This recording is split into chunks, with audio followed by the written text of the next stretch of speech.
This is David Hooper of Music Business Radio. I'm back with authors Randy Chertkow and Jason Feehan. They wrote an excellent book. It's called Indie Band Survival Guide. If you're interested in that, it's at Barnes & Noble online, Amazon.com, anywhere books are sold online. They've also got a great online resource at indieguide.com. They write for Electronic Musician. You may have seen them there, and you may be familiar with their band out of Chicago, Beatnik Turtles. Guys, thanks for coming back. Sure, no problem. On this section, I want to talk about websites and how musicians can promote their music on the web. So what advice do you have for musicians wanting to do that? Well, everyone knows now that social networks like Twitter, Facebook, MySpace, can really help get the word out on your music.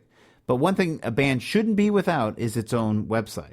You shouldn't just rely on a Facebook or MySpace page. And here's the number one reason. Every time you say your website name, you're actually promoting your band. Great points, but I want to back up just a moment. You talked about Twitter, Facebook, your own website. Who has time to update all those? That's a great question. Say you have a blog. Once you write an entry, you don't want to cut and paste it all over the web. So instead, take your blog feed, which usually looks like a little orange icon on your blog, and use it to update all of your presences. For example, Last.fm has a place where you can put in your feed, and it will update your artist page with what you wrote at your blog. Same with MySpace, Facebook, and many other web presences.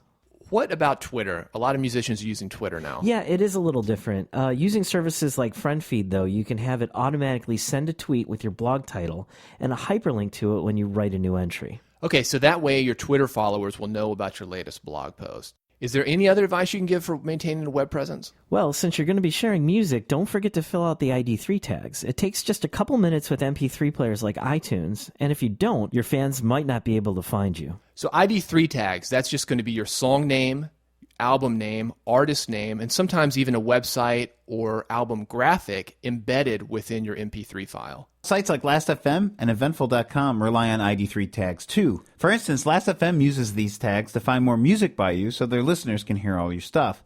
And Eventful.com uses them to tell their users if you're playing in their area.